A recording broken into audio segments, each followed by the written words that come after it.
Hola a todos y bienvenidos un día más a nuestro podcast. Soy Ana. Y yo soy Pablo. Estamos aquí como cada semana para ayudaros a mejorar vuestro español con conversaciones reales y útiles. Exacto. Queremos que aprendáis español de una forma natural y entretenida.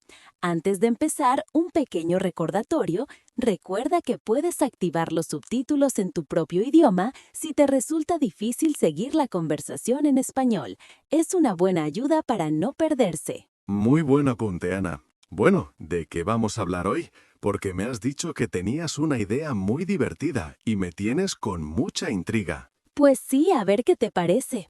Estaba pensando que como se acercan los últimos meses del año, con todo el ambiente prenavideño, podríamos organizar un amigo invisible con nuestro grupo de amigos. ¿Qué me dices? ¡Ostras, qué buena idea! Me encanta el amigo invisible. Es una de mis tradiciones favoritas del año.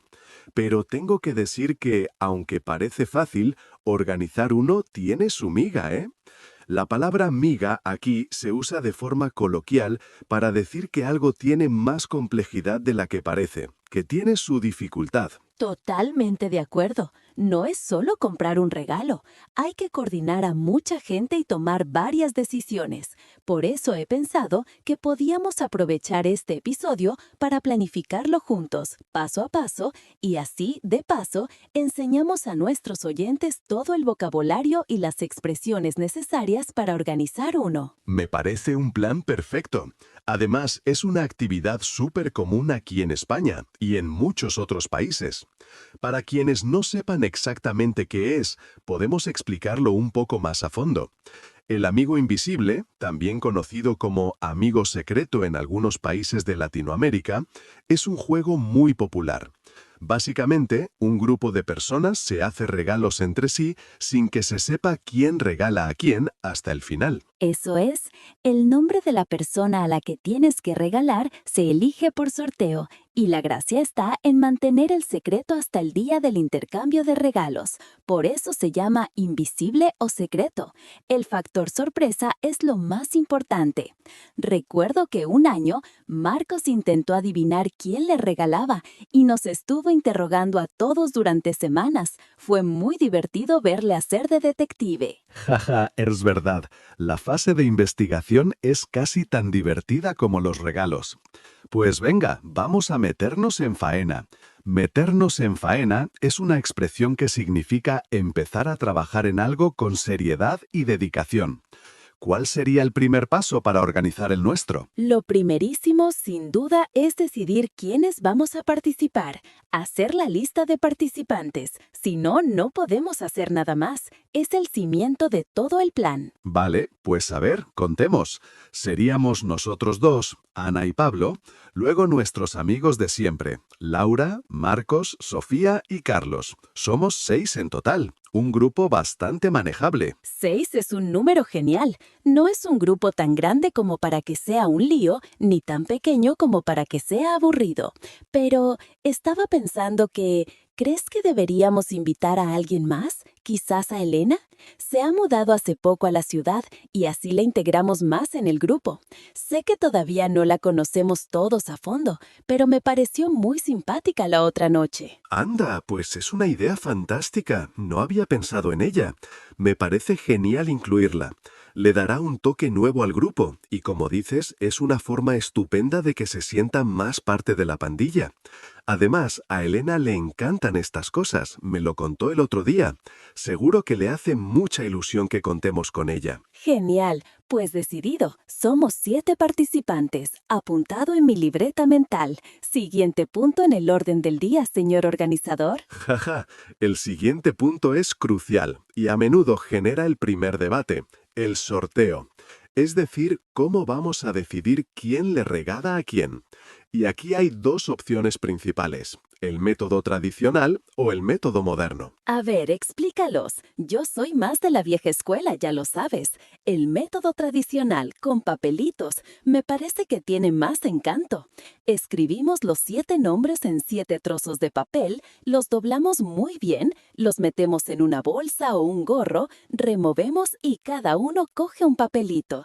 La emoción de ese momento de desplegar el papel en secreto es insuperable. Entiendo tu punto, tiene su encanto, es más personal y tangible, pero también tiene sus desventajas. La primera y más obvia es que tenemos que juntarnos todos físicamente solo para hacer el sorteo. Con nuestros horarios, coordinar a 7 personas puede ser una odisea. Una odisea es un viaje largo y lleno de dificultades, y lo usamos para referirnos a cualquier tarea que es muy complicada. Bueno, visto así, es verdad. La semana pasada tardamos 3 días en decidir por WhatsApp qué día íbamos a cenar y solo éramos 5. Imagina con 7 para algo tan concreto como el sorteo. Exacto. Y luego está el problema clásico. ¿Qué pasa si alguien saca su propio nombre?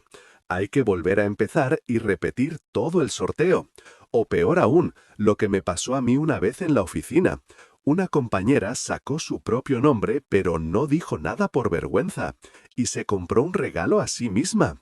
Fue una situación súper extraña cuando lo confesó el día del intercambio. No me lo puedo creer. ¡Qué situación más incómoda! Vale, tienes razón, se puede hacer un lío. A ver, la expresión hacerse un lío es muy útil. Significa complicarse, confundirse o enredarse con algo. Y un sorteo con papelitos se puede convertir en un buen lío, sí. Por eso yo soy más partidario del método moderno, usar una página web o una aplicación. Hay muchísimas que son gratis. Pones los nombres de los participantes, sus correos electrónicos y el sistema hace el sorteo automáticamente. Le envía un email a cada persona diciéndole quién es su amigo invisible. Es rápido, fácil y 100% secreto.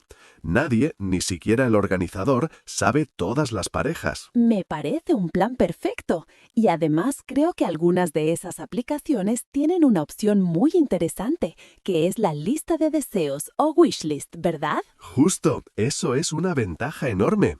Cada persona puede escribir algunas ideas de regalos que le gustarían, sin que sea obligatorio comprar algo de la lista, claro. Sirve de inspiración. Ayuda a evitar esos regalos un poco genéricos o impersonales, como una bufanda o una caja de bombones. Te da pistas para acertar seguro con el regalo. Acertar con algo significa que eliges bien, que das en el clavo. Vale, me rindo. Tienes toda la razón. Es mucho más práctico, eficiente y añade funcionalidades útiles como la lista de deseos. Votemos por la tecnología. ¿Te encargas tú de buscar la web y organizar el sorteo online? Hecho, yo me encargo de la parte técnica. Me bajaré un par de apps y elegiré la más sencilla. Pasemos al siguiente punto, que suele ser el más polémico, el presupuesto. Tema delicado. Hay que pensar en la economía de todos. No quiero que nadie se sienta presionado, ni gaste de más, ni que se sienta mal por recibir un regalo caro si ha comprado uno más modesto. Debe ser algo cómodo para todos. Totalmente de acuerdo. A ver, si ponemos 10 euros, quizás se queda un poco corto. Para encontrar algo interesante, te limita mucho. Si ponemos 30, a lo mejor es demasiado para alguien, como Carlos, que todavía está estudiando y tiene un presupuesto más ajustado. O Elena, que acaba de mudarse y seguro que tiene muchos gastos. Exacto. Hay que encontrar un equilibrio. Yo había pensado en un presupuesto de unos 20 euros. ¿Qué te parece? Con 20 euros ya puedes comprar un libro bueno, una camiseta chula, un juego de mesa pequeño, una botella de vino decente, una planta bonita. Hay bastantes opciones sin que suponga un gran desembolso. Vale, 20 euros me parece la cifra perfecta. Es una cantidad justa y flexible. Apuntado. Ya tenemos lista, método de sorteo y presupuesto. Estamos avanzando muy rápido. Somos una máquina de organizar. Vale, ¿qué más? Ah, sí, las reglas. Aparte del presupuesto, ¿deberíamos poner alguna otra norma para evitar malentendidos? Yo creo que sí. Una muy importante para mí es: No se permiten regalos de broma. A ver, a no ser que conozcas increíblemente bien a la persona y sepas al 100% que la broma le va a hacer gracia. Recuerdo un año en un trabajo anterior que alguien regaló un rollo de papel higiénico con la cara de un político. No sentó nada bien. Uf, qué mal gusto. Pienso igual. Piensa un objetivo bonito y hacer ilusión. Un regalo de broma puede llevar a un momento un poco incómodo o incluso ofensivo. Así que, regla número 1. Regalos con buena intención. Perfecto. ¿Alguna otra regla? ¿Qué te parece el tema de los regalos hechos a mano, el famoso DIY? A mí me encanta esa idea. Hay gente muy creativa en el grupo, como Sofía. Un regalo hecho a mano tiene muchísimo valor sentimental. Podríamos poner la regla de que son bienvenidos siempre y cuando se note que ha habido un esfuerzo y cariño. No vale un dibujo en una servilleta 5 minutos antes de salir de casa, claro. Claro, un regalo artesanal bien hecho. Me parece una regla excelente. Fomenta la creatividad. Y una última duda que me surge. ¿Qué opinas de las tarjetas regalo o vales de compra? Esa es buena. Por un lado, son muy prácticos, porque así la persona se compra exactamente lo que quiere, te aseguras de que le va a gustar. Pero, por otro lado, pueden ser un poco impersonales, ¿no? Como que no has pensado mucho y has cogido el camino fácil. Es verdad, es como regalar dinero pero de una tienda. Quizá podríamos ponerlo como última opción, es decir, si después de pensar mucho no se te ocurre absolutamente nada más, un vale regalo es aceptable, pero se anima a la gente a buscar un objeto concreto. Me parece una buena solución intermedia. Lo añadimos a las reglas. Oye, y se me ocurre otra cosa.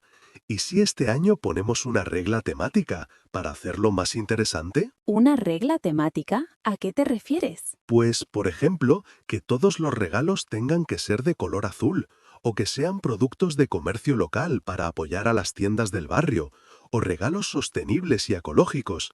Le da un reto extra y lo hace más original. ¡Ostras! Me encanta la idea del comercio local. Con lo que nos gusta a todos el barrio, sería una forma genial de descubrir nuevas tiendas y apoyar a nuestros vecinos. Además, nos aseguraríamos regalos únicos. Propuesta aprobada. Regla extra, intentar que el regalo sea de una tienda local del barrio. Genial. Creo que con esto tenemos la parte de las normas más que cubierta. Va a ser el amigo invisible mejor organizado de la historia. Sin duda, pues solo nos queda lo más divertido, decidir la fecha y el lugar para el intercambio de regalos. ¿Cuándo lo hacemos? Pues tradicionalmente esto se hace en la cena de Navidad de amigos. Nosotros siempre hacemos una. Suele ser el fin de semana antes de Nochebuena. Es el momento ideal, ¿no crees? Sí, así matamos dos pájaros de un tiro. Esta expresión, matar dos pájaros de un tiro, es muy común y significa conseguir dos objetivos con una sola acción. En este caso, cenar juntos por Navidad y hacer el intercambio de regalos. Justo. He mirado el calendario y el sábado 21 de diciembre parece una buena fecha. Es sábado, así que al día siguiente podemos descansar y no hay que madrugar. ¿Te parece bien que proponga esa fecha en el grupo de WhatsApp? Me parece perfecto. Sábado 21 de diciembre. Apúntalo. ¿Y dónde? Podríamos hacerlo en mi casa, pero tu salón es más grande. ¿Te apetece ser el anfitrión este año? Claro, sin problema. Podemos hacer la cena en mi casa, que tengo el salón más grande y la mesa se puede extender. Y después de cenar, con el postre y el café, hacemos el intercambio. Fantástico. Y sobre la cena, para que no te toque a ti todo el trabajo, podemos hacer una cena de traje, es decir, que cada uno trae algo. Yo puedo llevar el postre, Carlos la bebida, Laura un par de entrantes. Perfecto. Así es mucho más fácil para todos y probamos las especialidades de cada uno. Yo me encargo del plato principal. Oye, y sobre el intercambio, ¿cómo lo hacemos? ¿Cada uno simplemente da su regalo y ya? ¿O hacemos el juego de adivinar? El juego de adivinar es mucho más divertido. Podemos hacer así. Ponemos todos los regalos juntos, cogemos un regalo al azar, la persona cuyo nombre pone en la etiqueta lo abre delante de todos y después tiene que intentar adivinar quién ha sido su amigo invisible. Puede hacer 3 preguntas de sí o no al grupo para intentar descubrirlo. Por ejemplo, ¿mi amigo invisible es un chico? ¿O nos conocemos desde la universidad? Me encanta. Así es más interactivo y nos reímos un rato. 3 preguntas de sí o no. Decidido, lo haremos así. Bueno, creo que ya tenemos el plan completo. Ha sido más fácil de lo que pensaba. Porque somos un gran equipo. A ver, repasemos. 7 participantes, sorteo online con lista de deseos, presupuesto máximo de 20 euros, reglas claras, nada de bromas, sí a lo artesanal, vales regalo como última opción y la regla estrella de este año, apoyar al comercio local. Y el intercambio será en la cena del 21 de diciembre en tu casa, que será de traje, con juego para adivinar. Suena genial. Oye, y ya que hemos hecho todo este trabajo, se me ocurre una cosa. A veces lo más difícil es pensar qué regalar, incluso con lista de deseos. ¿Podríamos dar algunas ideas para nuestros amigos, para inspirar un poco a quien le toque? Claro, es la parte más creativa. A ver, empecemos por Marcos. A él le vuelve loco el café.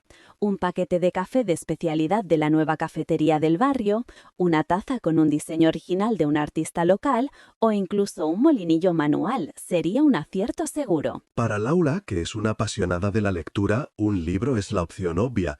Pero para ser más originales, podríamos pensar en un libro de un autor de nuestra ciudad, o un marcapáginas de plata de una joyería artesana del centro, o una suscripción a una revista literaria independiente. Buenas ideas. Para Carlos, que es lo que llamamos un cocinillas es una palabra coloquial y muy simpática para referirnos a alguien a quien le encanta cocinar. Exacto, pues para nuestro cocinillas, un libro de recetas de cocina regional de una librería de segunda mano, un set de especias exóticas de la tienda a granel de la esquina o algún utensilio de cocina original que no tenga, como un soplete de cocina para la repostería. ¡Guau! ¡Un soplete! ¡Qué nivel! Vale, para Sofía, la artista del grupo. Un set de acuarelas de la tienda de Bellas Artes, un cuaderno de lettering con rotuladores especiales o entradas para una exposición de un artista local que le interese. También le encantaría una lámina o una pieza de cerámica de algún artesano del mercado del domingo. Perfecto. Y para Elena, que es nueva en la ciudad, quizás algo que le ayude a descubrirla, ligado a la regla de comercio local, como una guía de rincones secretos de la ciudad, o un vale para un tour guiado temático, o incluso una cesta con productos típicos de la zona, un vino, un queso, unos dulces. ¡Qué detallazo! Me encanta esa idea. Es súper original y útil para ella. Le haría sentir muy bienvenida. Bueno, ¿y para nosotros, si a alguien le tocamos tú o yo? Buena pregunta. A mí, ya sabes, me encantan los juegos de mesa. Un juego de cartas de un formato pequeño entraría en el presupuesto, o algún gadget tecnológico curioso de menos de 20 euros. Y a ti, Ana, te encantan las plantas, así que una maceta original de un ceramista local o una planta un poco rara de la floristería del barrio sería ideal, o algo de papelería bonita, que sé que te vuelve loca. Has acertado de pleno. Bueno, creo que con estas ideas ya hemos ayudado bastante. La clave, al final, es estar atento a lo que les gusta a tus amigos y ponerle un poco de cariño a la búsqueda. Sin duda. Oye, hablando de regalos y experiencias, se me vienen a la cabeza un par de anécdotas de amigos invisibles pasados. ¿Te cuento la más desastrosa que he vivido? Por favor, me encantan tus historias. Adelante. Fue hace años, con otro grupo de amigos. El presupuesto era de solo 10 euros.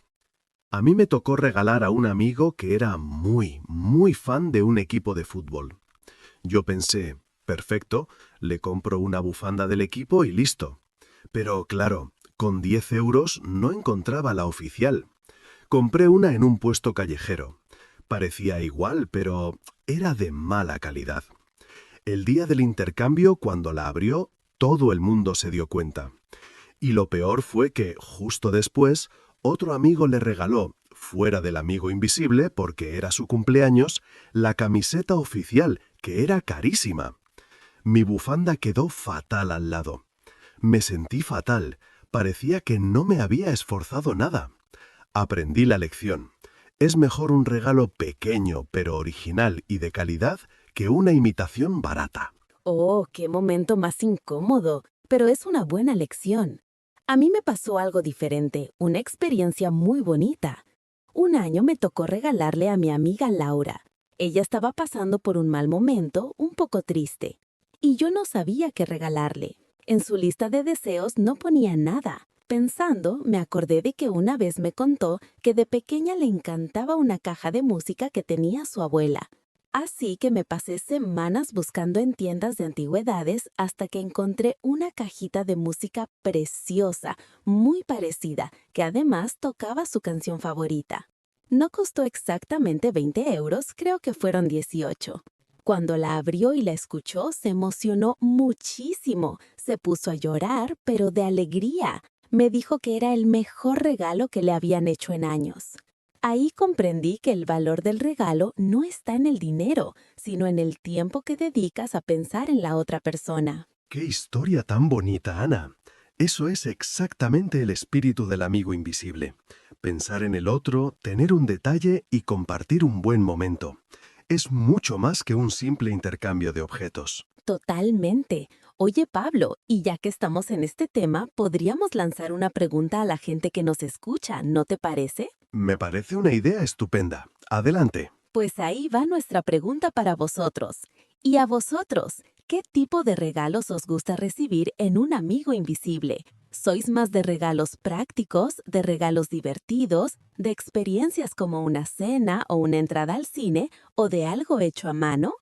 Contadnos también si tenéis alguna anécdota divertida o emotiva de un amigo invisible en los comentarios. Nos encantará leer vuestras historias y preferencias. Sí, por favor. Así todos cogemos ideas para nuestros propios amigos invisibles. Bueno, Ana, creo que nuestra misión de hoy está cumplida con creces. Ya tenemos un planazo. Misión cumplida. Espero que esta conversación no solo os haya dado ganas de organizar un amigo invisible, sino que también os haya servido para aprender mucho vocabulario útil sobre planificación, gustos, regalos y cómo contar anécdotas. Y para ver cómo se negocia y se llega a un acuerdo en español, que es algo que hacemos todos los días.